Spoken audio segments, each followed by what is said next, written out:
നമസ്കാരം. പഹൽഗാമിൽ ഭീകരാക്രമണം പാകിസ്ഥാൻ നടത്തിയതിനു ശേഷം രാജ്യം അതീവ ജാഗ്രതയിലാണ്. അതിനുശേഷമാണ് ചെങ്കോട്ടയിൽ RDX ഉൾപ്പെടെ ഉപയോഗിച്ച് ഒരു സ്ഫോടനം ഉൾപ്പെടെ നടത്തിയത്.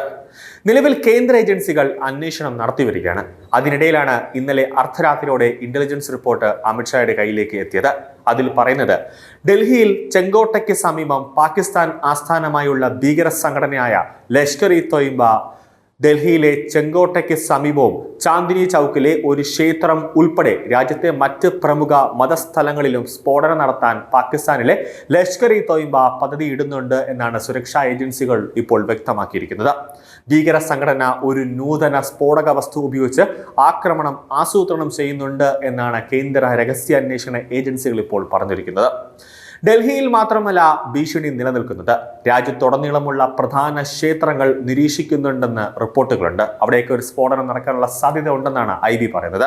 തലസ്ഥാനത്ത് പ്രശസ്തമായ ഗൗരി ശങ്കർ ക്ഷേത്രവും പുരാതന ഹനുമാൻ മന്ദിറും സ്ഥിതി ചെയ്യുന്ന ചാന്ദിനി ചൗക്ക് പ്രദേശം ബഹുതല സുരക്ഷാ വലയത്തിലാണ് ഇപ്പോൾ.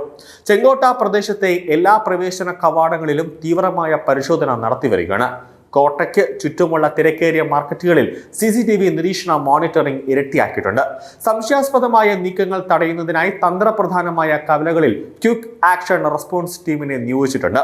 ഫെബ്രുവരി 6-ന് പാകിസ്ഥാൻ തലസ്ഥാനമായ ഇസ്ലാമാബാദിലെ ഒരു പള്ളിയിൽ 31 പേർ കൊല്ലപ്പെടുകയും 160-ലധികം പേർക്ക് പരിക്കേൽക്കുകയും ചെയ്ത ചാവേർ സ്ഫോടനത്തിന് പ്രതികാരം ചെയ്യാനാണ് ഈ സംഘടന ശ്രമിക്കുന്നതെന്നാണ് IB പറയുന്നത്. എന്നിരുന്നാലും പള്ളി ആക്രമണത്തിന്റെ ഉത്തരവാദിത്തം ഇസ്ലാമിക് സ്റ്റേറ്റ് ഗ്രൂപ്പ് ഏറ്റെടുത്തിരുന്നു. ക്ഷേത്രത്തിന്റെ അകത്തെ കവാടത്തിലെത്തിയ ചാവേർ സ്വയം പൊട്ടിത്തെറിക്കുകയാണ് അന്നുണ്ടായത്.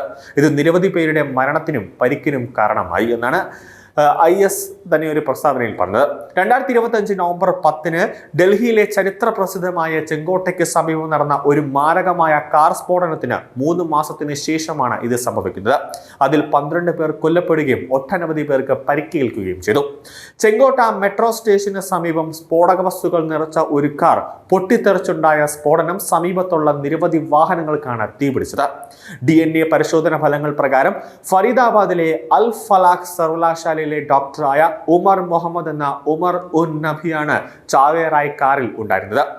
തലസ്ഥാനത്ത് നിന്നും വെറും 50 കിലോമീറ്റർ അകലെ അയൽ സംസ്ഥാനമായ ഹരിയാനയിലെ ഫരീദാബാദിൽ നിന്ന് അമോണിയം നൈട്രേറ്റ് ഉൾപ്പെടെയുള്ള 2900 കിലോഗ്രാം സ്ഫോടക വസ്തുക്കൾ കണ്ടെത്തിയ ദിവസമായിരുന്നു സംഭവം ചെങ്കോട്ടയിൽ നടന്നത്. അത് സ്ഫോടനം ചെങ്കോട്ടയിൽ നടന്നത്.